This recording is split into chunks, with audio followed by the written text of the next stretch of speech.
হে আল্লাহ পাকের বান্দা, হে আল্লাহ পাকের বান্দি, আল্লাহ পাক রব্বুল আলামিন তোমাকে দুনিয়ার মধ্যে পাঠাইছিলেন আল্লাহ পাকের গোলামির জন্য। তুমি আল্লাহ পাকের গোলামি সুন্দরভাবে করেছ, তোমার রবরে তুমি সন্তুষ্ট করেছ। তুমি যেই রকমভাবে বলেছিলা রব্বুন আল্লাহ, তোমরা যেই রকমভাবে বলেছিলা আমাদের রব হলেন আল্লাহ, সুম্মাস্তাকামু, অতঃপর তোমরা ওই রকমভাবে এই কথার উপর অটল অবিচল থাকছো। সুতরাং মৃত্যুর সময় আমরা তোমাদেরকে সাহস দিতেছি, আল্লাহ তাখাফু ওয়ালা তাহজানু, আজ তোমাদের কোনো ভয় নাই, তোমরা চিন্তিত হইও না।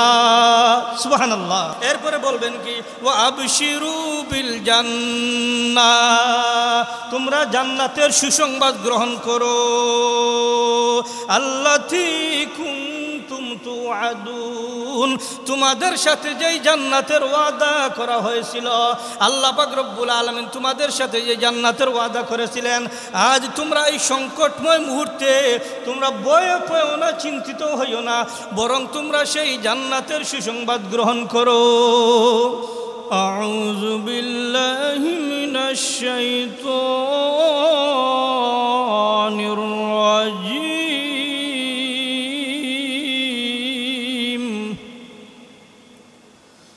বিসমিল্লাহির রাহমানির রাহিম।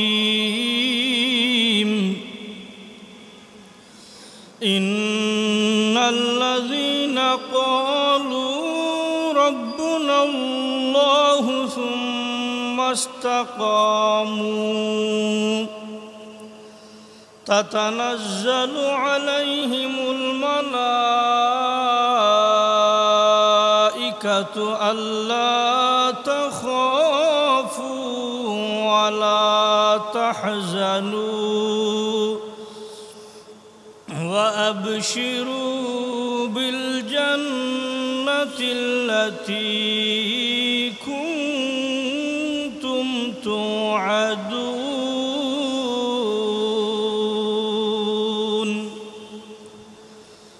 নাহনু আউলিয়াউকুম ফিল হায়াতিদ দুনিয়া ওয়া ফিল আখিরাহ ওয়ালাকুম ফিহা মা তাশতাহি আনফুসুকুম ওয়ালাকুম ফিহা মা তাদউন। নুজুলাম মিন গফুরির রহিম। দুশরীফ পড়েন। আল্লাহুম্মা সাল্লি আলা মুহাম্মাদিন ওয়া আলা আলি মুহাম্মাদ কামা সাল্লাইতা আলা ইব্রাহিম ওয়া আলা আলি ইব্রাহিম ইন্নাকা হামিদুম মাজিদ। আল্লাহুম্মা বারিক আলা মুহাম্মাদিন ওয়া আলা আলি মুহাম্মাদ কামা বারাকতা আলা ইব্রাহিম ওয়া আলা আলি ইব্রাহিম ইন্নাকা হামিদুম মাজিদ।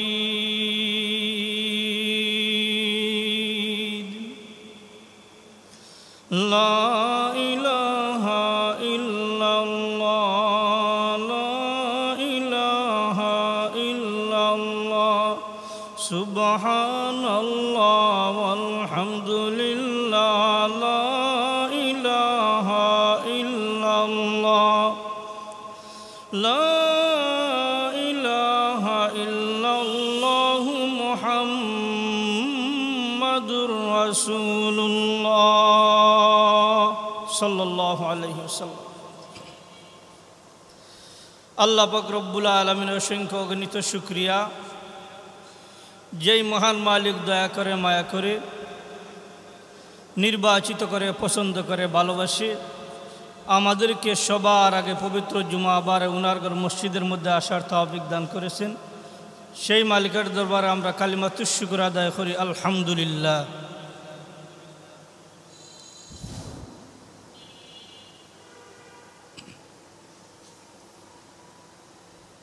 সম্মানিত উপস্থিতি,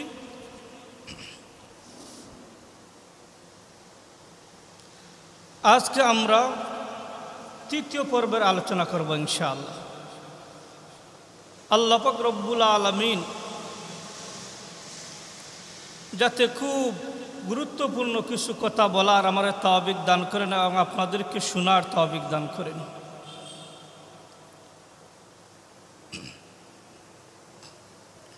গত দুই পর্বের মধ্যে আমরা মৃত্যু সম্পর্কে আলোচনা করেছিলাম, স্মরণ আছে? আজকে আমরা তৃতীয় পর্বের আলোচনা করব।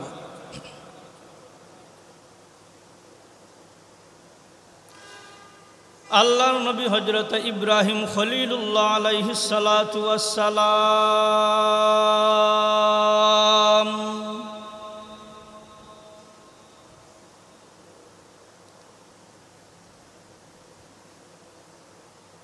একবার কি করলেন?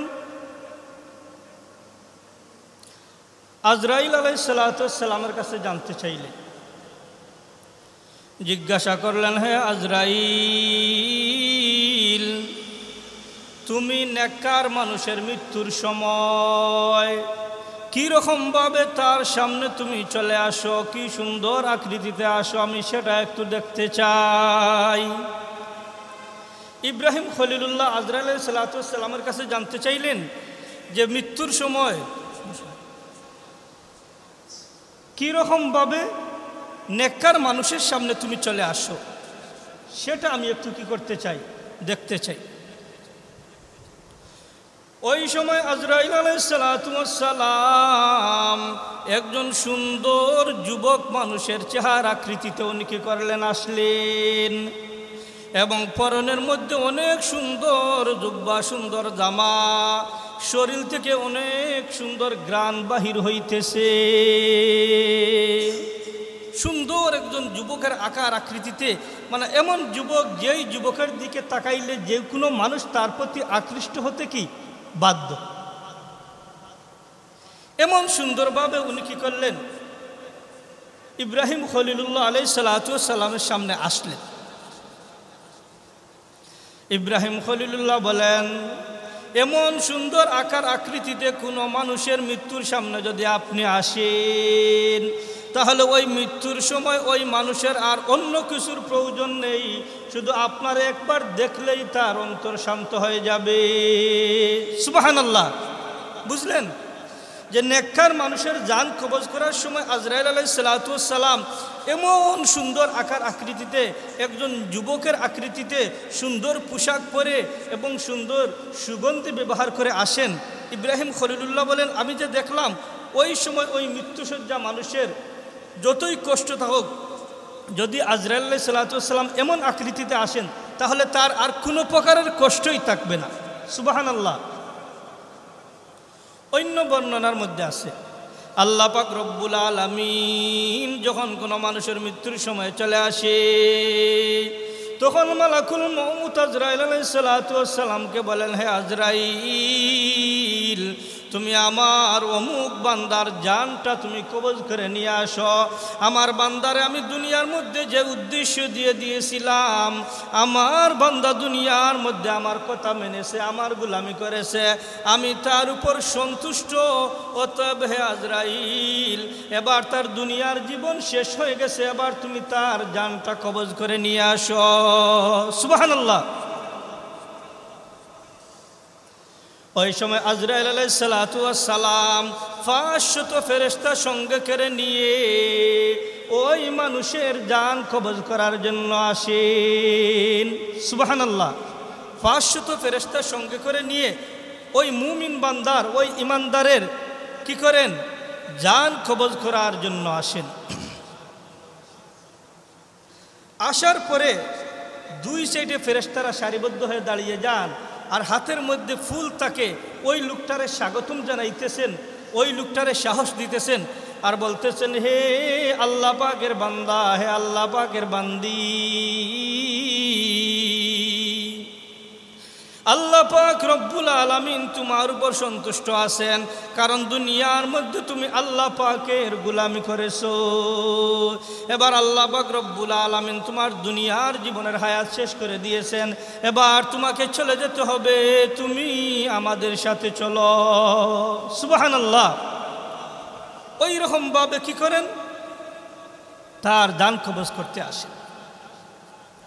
তখন শয়তানের লিডার, শয়তান যখন এই দৃশ্য দেখে যে একজন মানুষ ইমানের সাথে সুন্দরভাবে দুনিয়া থেকে চলে যাইতেছে, তখন সে অশান্তির মধ্যে পড়ে যায় এবং অশান্তির মধ্যে পড়ে তার মাথারে সে নিজে বারবার আঘাত করে। এই লোকটারে সে প্রত্নষ্ট করতে পারে নাই এই আফসোসের জন্য। তখন তার যে আবার কর্মকর্তা কর্মচারী আছেন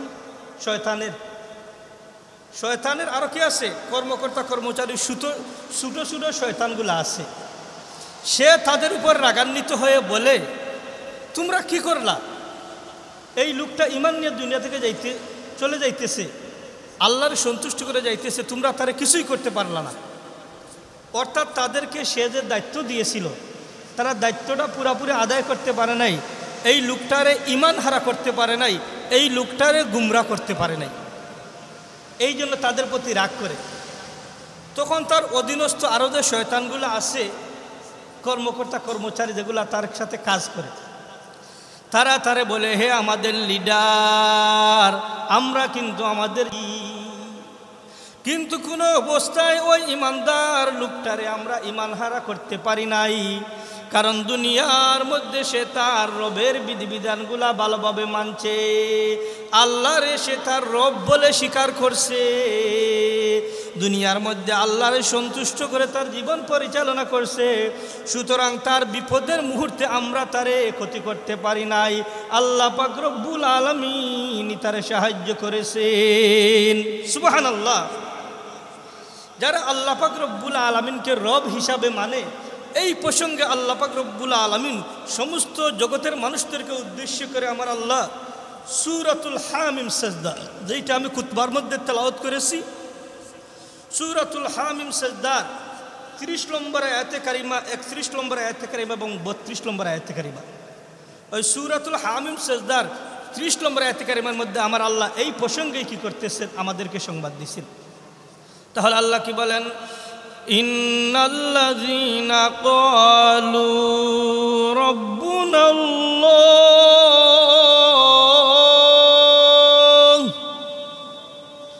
সুম্মা ইসতাকামু তাতানাজ্জালু আলাইহিমুল মালাইকা আল্লা তাখাফু ওয়া লা তাহজানু وأبشروا بالجنة التي كنتم توعدون الله أكبر সূরাতুল হামিম সাজদার 30 নম্বর আয়াত কারিমা মধ্যে আল্লাহ পাক রব্বুল আলামিন সমস্ত দুনিয়ার মানুষদেরকে আল্লাহ কি করতেছেন এই প্রসঙ্গে বলতেছেন। তাহলে আমার আল্লাহ কি বলেন, ইন্নাল্লাযীনা ক্বালু, নিশ্চয় যারা বলে, রব্বুনাল্লাহ, আমাদের রব হলেন আল্লাহ। আমাদের রব কে? জুড়ে বলেন, আমাদের রব কে? আল্লাহ। এক জুড়ে এক আওয়াজে বলবেন, ইন্নাল্লাযীনা ক্বালু, নিশ্চয় যারা বলে, রব্বুনাল্লাহ, আমাদের রব হলেন আল্লাহ। তাহলে আমরা সবাই একথা স্বীকার করি, আমাদের রব কে? আল্লাহ। সুম্মা ইসতাকামু, অতঃপর এই কথার উপর তারা অবিচল থাকে, অটল থাকে। খালি আল্লাহর রব বলিয়ে মুখে স্বীকার করলে হবে না, এইটার উপরে অটল অবিচল থাকতে হবে। কি করতে হবে? অটল অবিচল থাকতে হবে। আপনি আল্লাহর রব বলে স্বীকার করলেন, আল্লাহ আপনার উপরে 5 ওয়াক্তের নামাজ ফরজ করলেন, আপনি সেটা মানলেন না, তাহলে এই স্বীকার করা মিথ্যা, ঠিক কিনা? আল্লাহ পাক রব্বুল আলামিন ধর্মীয় আরও যত বিধিবিধান দিয়েছেন আপনি রব বলে স্বীকার করলেন, কিন্তু এটারে মানলেন না, আমল করলেন না, তাহলে আপনি ওই রব বলে স্বীকার করাটা সত্য প্রমাণিত হয় না, মিথ্যা প্রমাণিত হয়। এই জন্য আল্লাহ বললেন ইন্নাল্লাযীনা ক্বালু, নিশ্চয় যারা বলবে রব্বুনাল্লাহ, আমাদের রব হলেন আল্লাহ, সুম্মাস্তাকামু, অতঃপর ঈমানের এই কথার উপর তারা অটল অবিচল থাকবে, আর অটল অবিচল থেকে তারা দুনিয়ার জীবনটা সমাপ্তি করবে। সুবহানাল্লাহ। দুনিয়ার জীবনটা সমাপ্তি করার পরে আমাদের সামনে কি আসে? মৃত্যু আমাদের সামনে আসে। কি আসে? মরণ আসে। আপনার দুনিয়ার জীবন শেষ মানা আজরাইলের সাথে আপনার কি হবে? সাক্ষাৎ হবে, আপনার মৃত্যু ঘটবে। এই জন্য আল্লাহ বলতেছেন তাতানাজ্জালু আলাইহিমুল মালাইকা,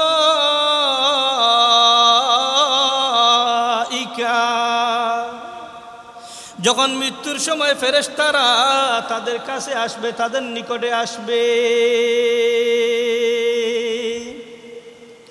যারা আল্লাহরে কি করবে? রব বলে স্বীকার করবে, বলবে আমাদের রব আল্লাহ, আর এই কথার উপর অটল অবিচল থাকবে, ওই লোকগুলার, ওই বান্দাবান্দির মৃত্যুর সময় যখন কি করবে? ফেরেশতারা আসবেন, তখন ফেরেশতারা এসে তাদেরকে কি করবেন? কিছু কথা বলবেন। কি করবেন? কিছু কথা বলবেন, তাদেরকে সাহস দিবেন। একটা মানুষের পরকালের যাত্রাই তো সবচাইতে কঠিন যাত্রা, ঠিক কিনা? আপনি রাত্রিবেলা বাহির হইয়া দূর কোথাও যেতে গেলে একা যেতে আপনি ভয় পান, কোনো সঙ্গী সাথী থাকলে কেউ যদি বলে আমি তোমার সাথে আসি যাব, তাহলে সাহস আসে না? আর এইটা এমন যাত্রা, কঠিন যাত্রা, কবরের যাত্রা, পরকালের যাত্রা, হিসাব নিকাশের যাত্রা, জান্নাত জাহান্নামের যাত্রা, কত ভয়ঙ্কর পরিস্থিতি। ওই সময় আল্লাহ বলতেছেন তাদের মৃত্যুর সময়, তাদের মরণের সময় যখন ফেরেশতারা তাদের নিকটে আসবেন, আইসা তাদেরকে বলবেন আল্লাহ তাখাফু, হে আল্লাহ পাকের বান্দারা তোমাদের কোনো ভয় নাই, সুবহানাল্লাহ, ওয়ালা তাহজানু, এবং তোমরা চিন্তিত হইও না। কি বললেন? হে আল্লাহ পাকের বান্দা, হে আল্লাহ পাকের বান্দি, আল্লাহ পাক রব্বুল আলামিন তোমাকে দুনিয়ার মধ্যে পাঠাইছিলেন আল্লাহ পাকের গোলামির জন্য। তুমি আল্লাহ পাকের গোলামি সুন্দরভাবে করেছ, তোমার রবরে তুমি সন্তুষ্ট করেছ। তুমি যেই রকমভাবে বলেছিলা রব্বুন আল্লাহ, তোমরা যেই রকমভাবে বলেছিলা আমাদের রব হলেন আল্লাহ, সুম্মাস্তাকামু, অতঃপর তোমরা ওই রকমভাবে এই কথার উপর অটল অবিচল থাকছো। সুতরাং মৃত্যুর সময় আমরা তোমাদেরকে সাহস দিতেছি, আল্লাহ তাখাফু ওয়ালা তাহজানু, আজ তোমাদের কোনো ভয় নাই, তোমরা চিন্তিত হইও না। সুবহানাল্লাহ। এরপরে বলবেন কি? ওয়া আবশিরু বিল জান্নাহ, তোমরা জান্নাতের সুসংবাদ গ্রহণ করো, আল্লাতী কুনতুম তুআদুন, তোমাদের সাথে যেই জান্নাতের ওয়াদা করা হয়েছিল, আল্লাহ পাক রব্বুল আলামিন তোমাদের সাথে যে জান্নাতের ওয়াদা করেছিলেন, আজ তোমরা এই সংকটময় মুহূর্তে তোমরা ভয়ে পেও না, চিন্তিত হইও না, বরং তোমরা সেই জান্নাতের সুসংবাদ গ্রহণ করো। সুবহানাল্লাহ। এইটা হলো 30 নম্বর আয়াতে কারিমা। 31 নম্বর আয়াতে কারিমার মধ্যে আল্লাহ বলেন নাহনু আউলিয়াউকুম ফিল হায়াতিদ দুনিয়া ওয়া ফিল আখিরাহ ওয়ালাকুম ফিহা মা তাশতাহি আনফুসুকুম ওয়ালাকুম ফিহা মা তাদউন। আল্লাহু আকবার। নাহনু আউলিয়াউকুম ফিল হায়াতিদ দুনিয়া, ফেরেশতারা বলবেন দুনিয়ার মধ্যেও আমরা তোমার সঙ্গী ছিলাম, তোমাদের সঙ্গী ছিলাম। ও ফিল আখিরাহ, এখন তুমি মৃত্যুবরণ করবা, পরকালে চলে যাবা, ফেরেশতারা আমরাও তোমাকে সঙ্গ ছাড়ব না, তোমার কবরের মধ্যে যাব, তোমার ফুলসিলাতের মধ্যে যাব, তোমার মিজানের মধ্যে যাব। অর্থাৎ ফেরেশতারা বলবেন যে দুনিয়ার মধ্যে যে এইরকমভাবে তুমি ছিলা, তোমার সঙ্গে আমরা ছিলাম, কারণ তুমি আল্লাহ পাকের প্রিয় বান্দা এবং বান্দি মুমিন। এই জন্য এখনও তোমার বন্ধুই থাকবো, তোমার ছেড়ে চলে যাব না। তোমার কবরে সাহায্য করব, তোমার হাসরে সাহায্য করব, তোমার ফুলসিরাতে সাহায্য করব, আল্লাহর আদালতে দাঁড়ানোর পরে সাহায্য করব, তোমাকে জান্নাত পর্যন্ত পৌঁছে দিব। বলুন সুবহানাল্লাহ। এই জন্য সাহস দিবেন, নাহনু আউলিয়াউকুম ফিল হায়াতিদ দুনিয়া ওয়া ফিল আখিরাহ। আমরা দুনিয়ার মধ্যে যেই রকম ভাবে তোমাদের বন্ধু ছিলাম, পরকালে ওই রকম ভাবে তোমাদের বন্ধু থাকবো। এরপরে বলতেছেন ওয়ালাকুম ফিহা মা তাশতাহি আনফুসুকুম, ওয়ালাকুম ফিহা মা তাশতাহি আনফুসুকুম। সেই জান্নাতে যাওয়ার মধ্যে তোমাদের মন যা চাইবে তোমরা তাই পাবা। সুবহানাল্লাহ। এই জন্য মুমিন ইমানদারের দুনিয়ার মাল মৃত্যুর পর থেকেই তার জান্নাত শুরু হয়ে যায়। এই জন্য বলে ওয়ালাকুম ফিহা মা তাশতাহি আনফুসুকুম, তোমরা জান্নাত পর্যন্ত পৌঁছার পরে জান্নাতের মধ্যে তোমরা যা চাইবা তোমাদের মন তা পাবা। ওয়ালাকুম ফিহা মা তাদউন, তোমরা যা কিছু তলব করবে সাথে সাথে তোমাদের সামনে হাজির হয়ে যাবে। সুবহানাল্লাহ। কল্পনার সাথে সাথেই আপনার সামনে হাজির হয়ে যাবে। আকাশের উপর দিয়ে একটা পাখি যাইতেছে, মন চাইছে এটা যদি কেউ গুনাহ করে দিত তাহলে খেতাম। জান্নাতে খালি কল্পনা করবেন সাথে সাথে এটা আপনার সামনে হাজির হয়ে যাবে। এরপরে আমার আল্লাহ 32 নম্বর আয়াতের মধ্যে বলতেছেন নুজুলাম মিন গফুরির রহিম, অতি ক্ষমাশীল পরম দয়ালু আল্লাহ তাআলার পক্ষ থেকে সেদিন এগুলা তোমাদের মেহমানদারি। সুবহানাল্লাহ। যারা আল্লাহরে রব বলে মানবে, এই কথার উপর অটল অবিচল থাকবে, ফেরেশতারা মৃত্যুর সময় এসে তাদেরকে বলবেন তোমাদের ভয় নাই, তোমাদের চিন্তা নাই, তোমরা জান্নাতের সুসংবাদ গ্রহণ করো, যেই জান্নাতের ওয়াদা তোমাদের রব তোমাদের সাথে করেছিলেন। আর আমরা ফেরেশতারাও কি করছি, দুনিয়ার মধ্যে তোমাদের বন্ধু ছিলাম, সাথে ছিলাম, এখন পরকালেও জান্নাত পর্যন্ত পৌঁছা পর্যন্ত তোমাদের সাথে আমরা কি করব, থাকব।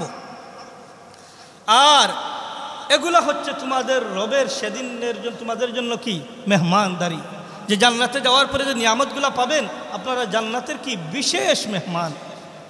আল্লাহ পাক রব্বুল আলামিন তোমাদের জন্য সেই মেহমানদারিগুলা রেখেছে।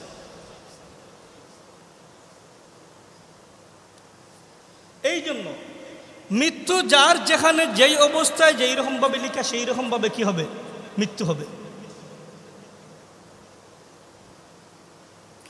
আইনামা তাকুনু ইউদরিকুমুল মাউত, তোমরা যেখানেই যাও না কেন সেখানেই মৃত্যু তোমাদের নাগাল পাবে। ওয়ালাউ কুনতুম ফি বুরুজিম মুশাইয়াদা, তোমরা যদি সুদূর কোনো দুর্গের ভিতরে চলে যাও, বালাখানার ভিতরে যাও, সেখানেই নির্দিষ্ট সময় মৃত্যু তোমাদেরকে গ্রাস করবে। বিখ্যাত তাফসির বিশারদ আল্লামা ইবনে কাসির রহমতুল্লাহ আলাইহি, উনি মুজাহিদ রহমতুল্লাহ আলাইহি থেকে একটা কি করতেছেন, দৃষ্টান্ত উপস্থাপন করতেছেন। খুব ভালো করে লক্ষ্য করবেন। একজন মহিলা একটা সন্তান জন্ম দিয়েছে, ওই সন্তানটা জন্ম দেওয়ার পরে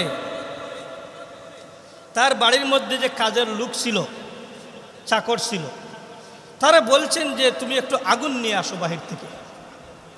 সে আগুন আনার জন্য বাহির হবে, দরজার সামনে গেছে, যাওয়ার পরে দেখে একজন লোক, ওই লোকটা সেও লোকরে চিনে না, লোকও তারা চিনে না। জিজ্ঞাসা করলো ওই লোকটা ছেলে সন্তান জন্মগ্রহণ করেছে নাকি মেয়ে সন্তান। ওই চাকর ছেলেটা বলল মেয়ে সন্তান জন্মগ্রহণ করেছে, এতটুকুই কথা। এরপরে ওই লোকটা বলল ওই মেয়ে সন্তান 100 জন পুরুষের সাথে জিনা ব্যভিচার করবে, আর পরবর্তীতে এই বাড়ির মধ্যে যে কাজের ছেলে আছে তার সাথে ওই মেয়েটার বিবাহ হয়ে যাবে, এবং ওই মেয়েটার মৃত্যুর কারণ হবে একটা মাকড়সা। কয়টা কথা বলল? 3টা কথা বলল নাকি? প্রথম বলল যে কি, এই মেয়েটা 100 জন পুরুষের সাথে জিনা ব্যভিচার করবে। 2 নম্বর কথা যেটা বলল, এই বাড়ির যে বর্তমানে চাকর আছে, কাজের ছেলে আছে, তার সাথে তার বিবাহ হবে। এই কথাটা শোনার পরে তার মাথা খারাপ হয়ে গেছে, কারণ কাজের ছেলে সে, এমন একজন পাপিষ্ঠ মহিলার তার সাথে বিবাহ হবে সেটা সে মানতে পারে নাই। সে আগুন আনা বন্ধ করে বাসায় ঢুকে একটা ছুরি দিয়ে ওই নবজাতকের বুকের মধ্যে কি করছে, আঘাত করছে। আর সে মনে করছে এইটা মারা গেছে, এই মারা গেছে ধারণা করে সে পালাইয়া চলে গেছে। এদিকে এই মেয়েটার মা আসছেন, আসার পরে নবজাতকের অবস্থা দেখে তাড়াতাড়ি ডাক্তারের কাছে গেছেন, চিকিৎসার ব্যবস্থা করছেন। আল্লাহর হুকুমে মেয়েটা কি হয়ে গেছে, ধীরে ধীরে ভালো হয়ে গেছে, মারা যায় না। এদিকে সে নদী পাড়ি দিয়ে অন্য দেশে চলে গেছে। প্রায় 12 বছর বা তার চেয়েও বেশি সময় অতিবাহিত হওয়ার পরে সে আবার দেশের মধ্যে আসছে।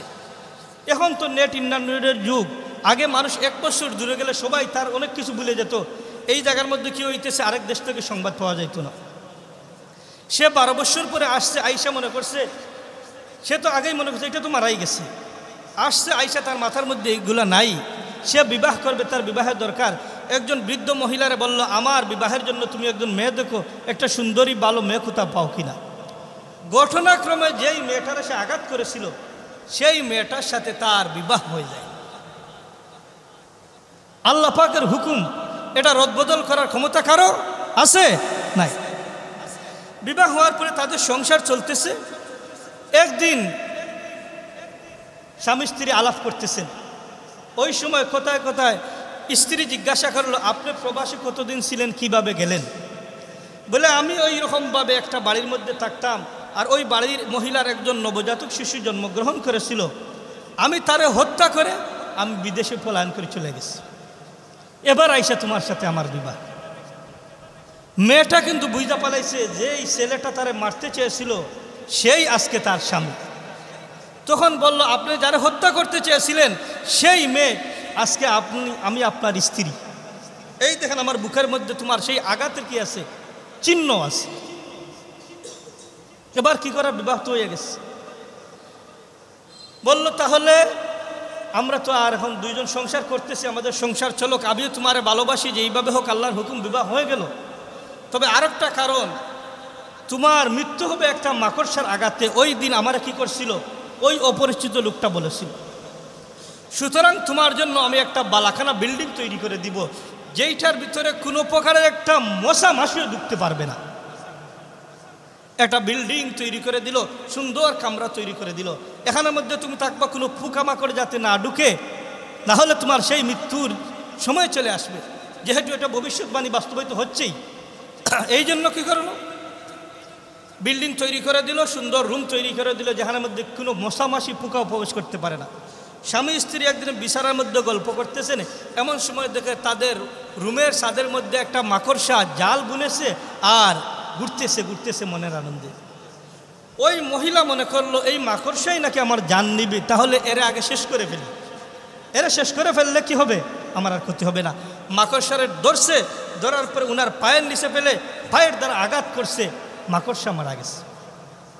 কিন্তু মাকড়সা থেকে 1 ফুটা বিষক্রিয়া তার শরীরের মধ্যে বিদ্ধ হয়েছে।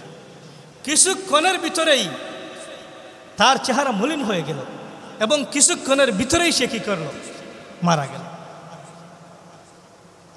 এই জন্য আমার আল্লাহ সূরাতুন নিসার ৭৮ নম্বর আয়াতে কারিমার মধ্যে বলেন, আইনামা তাকুনু ইউদরিকুমুল মাউত, তোমরা যেখানেই যাও না কেন সেখানেই মৃত্যু তোমাদের নাগাল পাবে। ওয়ালাউ কুনতুম ফি বুরুজিম মুশাইয়াদা, তোমরা যদি সুদৃঢ় কোনো দুর্গের ভিতরে চলে যাও সেখানেও মৃত্যু থেকে তোমরা বাঁচতে পারবা না। সেই জায়গার মধ্যে আমার রবের নির্দিষ্ট সময়ে তোমারে মৃত্যু গ্রাস করবে। লা ইস্তাখিরুনা ওয়ালা ইস্তাকদিমুন, তোমরা চাইলে 1 মুহূর্ত বিলম্বও করতে পারবা না, 1 মুহূর্ত এগিয়ে আনতে পারবা না। নির্দিষ্ট টাইমে তোমাদের মরণ তোমাদেরকে গ্রাস করবে। এই লোকটা কত রকমভাবে চাইলো তার কাছ থেকে চলে যেত, কিন্তু যেই রকমভাবে আল্লাহ হুকুম করেছিলেন এই রকমভাবেই কী করলো, চলে আসলো। ওই মেয়েটার মৃত্যু যেই রকমভাবে আমার রব লিখেছিলেন সব ব্যবস্থার পরে সেই রকমভাবেই কী করলো, মৃত্যু ঘটলো। এই জন্য এখান থেকে আপনার আমার শিক্ষা, আমাদের মৃত্যু যেই রকমভাবে যেই সময় আল্লাহ লিখে রেখেছেন সেই সময় সেই জায়গায় মৃত্যু আসবে। মৃত্যু আপনার আমার কি করবে না, জানিয়েও আসবেন।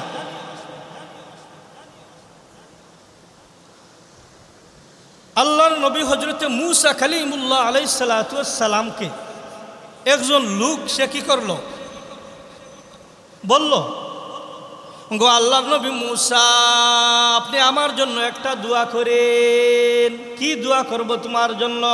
যে এমন দোয়া করেন আমার ভবিষ্যতে যা ঘটবে আমি যেন তা আগে জানতে পারি। কেমন দোয়ার আবদারটা? আমাদের ভবিষ্যতে কি ঘটবে আমরা জানি না। আল্লাহ কাউরে এইটা কি করেন নাই, জানার ক্ষমতাও দেন নাই। এইটা আল্লাহ আমাদের জন্য মঙ্গলের জন্যই এই সমস্ত জ্ঞান আল্লাহ কি করছেন, উনার নিজের কাছে রেখে দিয়েছে। সে আবদার করলো কি করতে হবে, এমন দোয়া করেন যাতে আমার ভবিষ্যৎ সম্পর্কে সব জানি। আল্লাহর নবী আল্লাহর সাথে কি করলেন, দোয়া করলেন। আল্লাহ পাক জানিয়ে দিলেন, ওগো আমার নবী মূসা, তুমি তারে বলে দাও এটা তার জন্য ভালো হবে না, মঙ্গল হবে না, সুতরাং সে যেন এই দোয়ার আবদার না করে। মূসা আলাইহিস সালাতু ওয়াস সালাম তারা জানিয়ে দিলেন। সে মানেই না, বারবার ওনার কাছে যায়। শেষ পর্যন্ত আল্লাহ নবী মূসা আলাইহিস সালাতু ওয়াস সালাম বাধ্য হয়ে আল্লাহর কাছে দোয়া করলেন। আল্লাহ পাক রব্বুল আলামিন দোয়াটারে কবুলও করে নিলেন। কিন্তু আল্লাহর সিদ্ধান্তের বাহিরে গেলে যে অমঙ্গল সেটা সে বুঝতে পারে নাই। এবার সে তো তার ভবিষ্যতে কী হবে তারা জানিয়ে দেওয়া হবে বা সে জানতে পারবে। একদিন সকালবেলা সে ঘুম থেকে উঠছে, উঠার পরেই সে জানতে পারল যে তার গুড়াটা কি হবে, আজকে মারা যাবে। তার গুড়াটা কি হবে, মারা যাবে। জানার সাথে সাথে সকালবেলা তার চাকররে বলল, আমার গুড়ারে কি করো, প্রস্তুতি নাও, তার বাজারে নিব। মারা যাবে রাতে, আমি দিনের বেলা বাজারে বিক্রি করে টাকা নিয়ে আসি, মারা যাবে আরেকজনের বাসায়, আমার আর ক্ষতি হবে না। সাথে সাথে তার চাকর কাজের লোক গুড়া রেডি করলো, বাজারের মধ্যে নিচে দুপুরের মধ্যে গুড়াটা বিক্রি কইরা কেশকেশা টাকা নিয়ে বাসায় চলে আসে। হে তো মহা খুশি। এইদিকে গুড়াটা রাত্রিবেলা তার হুকুম মারা যাবে, অন্যের বাসায় গিয়ে মারা গেছে। যে লোকটার বাসায় মারা গেছে সেই ক্ষতিগ্রস্ত হলো, আর এদিকে সে খুশি। কয়েকদিন পরে আবার জানতে পারলো তার যে গুলাম আছে এই গুলামটা কি করবে, মারা যাবে। আগে গুলাম বেচা কিনা হতো, সে তার গুলামটার বাজারের মধ্যে নিয়ে গেল, বিক্রি করে দিল। সে টাকা নিয়ে আসলো, গুলামটা অন্যের কাছে গিয়ে মারা গেল। সে তো মহা খুশি, অনেক খুশি। আরো কিছুদিন পরে সে সকালবেলা ঘুম থেকে উঠে সে জানতে পারে আজকে সে নিজে মারা যাবে। এবার বাজারে কারে নিয়ে বিক্রি করবে, সে নিজে কি করবে, মারা যাবে। বিক্রি করা কায়দা আছে। এবার তো পরেশান হইয়া গেল, হায় হায়, এবার দৌড়াইয়া গেছে আল্লাহর নবী মূসা আলাইহিস সালাতু ওয়াস সালামের কাছে। গিয়া বলে, ওগো আল্লাহর নবী মূসা, আমার তো বাঁচার কোনো উপায় নাই, এখন আজকে নাকি আমি মারা যাব, এবার আমি কিরকম ভাবে বাঁচি, আমার জন্য কি করেন, কোনো পথ বলে দেন। আমি তো পেরেশান হয়ে গেলাম, পাগলপাড়া হয়ে গেলাম। আল্লাহর নবী মূসা আল্লাহর কাছে কি করলেন, জানতে চাইলেন মালিক এবার তো সে নাকি মারা যাবে। আল্লাহ পাক রব্বুল আলামিন আল্লাহর নবী মূসা আলাইহিস সালাতু ওয়াস সালামকে জানিয়ে দিলেন, ওগো আমার নবী মূসা, আমি তার ভাগ্যের মধ্যে লিখেছিলাম তার ঘোড়াটা মারা যাবে, আর এর পরিবর্তে আমি তার লম্বা হায়াত দিব। কিন্তু সে তো তার ভবিষ্যৎ জানতে চাইলো, বাধ্য করলো আপনারে ভবিষ্যৎ জানার জন্য, আমিও কবুল করলাম। সুতরাং তার গুড়াও মরে নাই, তার হায়াতও বাড়ে নাই, গুড়াটা মারা গেছে। আমি আবার চাইলাম তার বিবরটা আমি কেটে নিব, তার গুলামটা মারা যাবে, সে বেঁচে যাবে। সে এইটাও কি করলো, গুলামরাও বিক্রি করে দিল। সুতরাং দুইটা অপশন তার বাঁচার জন্য ছিল, দুইটা অপশনটাই সে নষ্ট করে ফেলছে। এবার আমি রবের কাছে তার জন্য তৃতীয় কোনো অপশন নাই, তার মৃত্যুবরণ করতেই হবে, তার মৃত্যুর জন্য প্রস্তুতি হতে বলেন। কি বুঝলেন? দুইটা কথা এখান থেকে। আল্লাহ পাকের আইন বিধিবিধান আপনার জ্ঞানের দরক আর না দরক আপনি মানবেন, ঠিক আছে। আর আল্লাহ পাক রব্বুল আলামিন অনেক সময় আপনার সম্পদের উপর দিয়ে, আপনার টাকার উপর দিয়ে, আপনার ব্যবসার উপর দিয়ে, আপনার অসুস্থতা দিয়ে আল্লাহ পাক রব্বুল আলামিন বিপদরে দূর করেন। কিন্তু সে এমন কাজ করলো, ভবিষ্যতে সে মনে করছিল লাভবান হইতেছে, মূলত সে কি করলো, নিজের পতনে নিজে কি করলো, ডেকে আনলো। এই জন্য বিপদ আপদ আসলে আপনি হতাশ হবেন না। এই বিপদের মাধ্যমে আল্লাহ হয়তো বড় বিপদ আপনার কাছ থেকে চলে নিতেছেন, বড় অসুখের মাধ্যমে আল্লাহ আপনার বিপদ কী করতেছেন হয়তো চলে নিতেছেন, অথবা আপনার গুনাহ মাফের কারণ হইতে পারে। আমার রব যে অবস্থায় রাখেন আমরা সেই অবস্থায় কী করব? সন্তুষ্ট থাকবো। এই জন্য ইন্নাল্লাযীনা ক্বালু রাব্বুনাল্লাহু সুম্মা ইসতাকামু তাতানাজ্জালু আলাইহিমুল মালাইকা আল্লা তাখাফু ওয়া লা তাহজানু ওয়া আবশিরু বিল জান্নাতিল্লাতী কুনতুম তুআদুন। ফিনিশিং আলোচনা।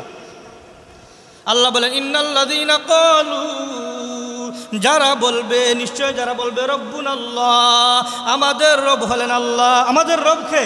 আল্লাহ। সুম্মা ইসতাকামু, অতঃপর এই কথার উপর অটল অবিচল থাকবে।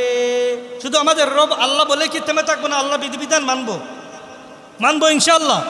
যদি মানি তাহলে তাতানাজ্জালু আলাইহিমুল মালাইকা, আমাদের মৃত্যুর সময় যখন কঠিন সংকটকাল মুহূর্ত ফেরেশতারা আসবেন, আয়েশা আমাদেরকে সাহস দেবেন, আল্লাহ তাখাফু ওয়া লা তাহজানু, তোমাদের কোনো ভয় নাই, তোমরা চিন্তিত হইও না। ওয়া আবশিরু বিল জান্নাহ, বরং এবং তোমরা জান্নাতের সুসংবাদ গ্রহণ করো। আল্লাতী কুনতুম তুআদুন, যেই জান্নাতের ওয়াদা তোমাদের সাথে করা হয়েছিল, তোমাদের রব করেছিলেন। তাহলে আমাদের রব আল্লাহ, আমরা এই কথার কী করবো? মানবো, আর এটার উপর অটল অবিচল থাকবো। তাহলেই আমাদের বিপদের মুহূর্তে ফেরেশতারা আমাদেরকে সাহস দিবেন, পরকালের যাত্রা আমাদের কোনো ভয় থাকবে না, আমাদেরকে কী করবেন? জান্নাতের সুসংবাদ দিবেন। আর নাহনু আউলিয়াউকুম বিল হায়াতিদ দুনিয়া ওয়া ফিল আখিরাহ, আজারা রব রে, তাদের আল্লাহর তাদের রব বলে স্বীকার করার পরে এই কথার উপর অটল অবিচল থাকে। ফেরেশতারা বলতেছেন, আমরা দুনিয়ার মধ্যে যেই রকমভাবে তোমাদের সঙ্গে ছিলাম, ওই রকমভাবে আমরা পরকালে প্রত্যেকটা ঘাটে ঘাটে জান্নাতে পৌঁছানো পর্যন্ত আমরা তোমাদের সঙ্গে থাকব। নুজুলাম মিন গফুরির রহিম, পরম ক্ষমাশীল অতি দয়ালু আল্লাহ পাকের পক্ষ থেকে সেদিনের জন্য তোমাদের মেহমানদারি। তাহলে লাস্ট কথা, আমাদের মৃত্যু আমাদেরকে জানিয়ে আসবে না। মৃত্যু একটা সংকট কঠিন খাল। দুনিয়ার মধ্যে যত বিলাসিতা থাকেন, আপনার মৃত্যু আসলে আপনার আর কেউ রক্ষা করতে পারবে না। এই জন্য আমরা মৃত্যুর জন্য সর্বদা প্রস্তুত থাকা। আল্লাহ পাক রব্বুল আলামিন যেন আমাদের রব বলে স্বীকার করার পরে এই কোটার উপর অটল অবিচল থেকে দুনিয়া থেকে যেন জান্নাতের উপযুক্ত যাওয়ার তৌফিক দান করেন। সবাই বলুন আমিন। ওয়া আখির দাওয়ানা আলহামদুলিল্লাহি রাব্বিল আলামিন।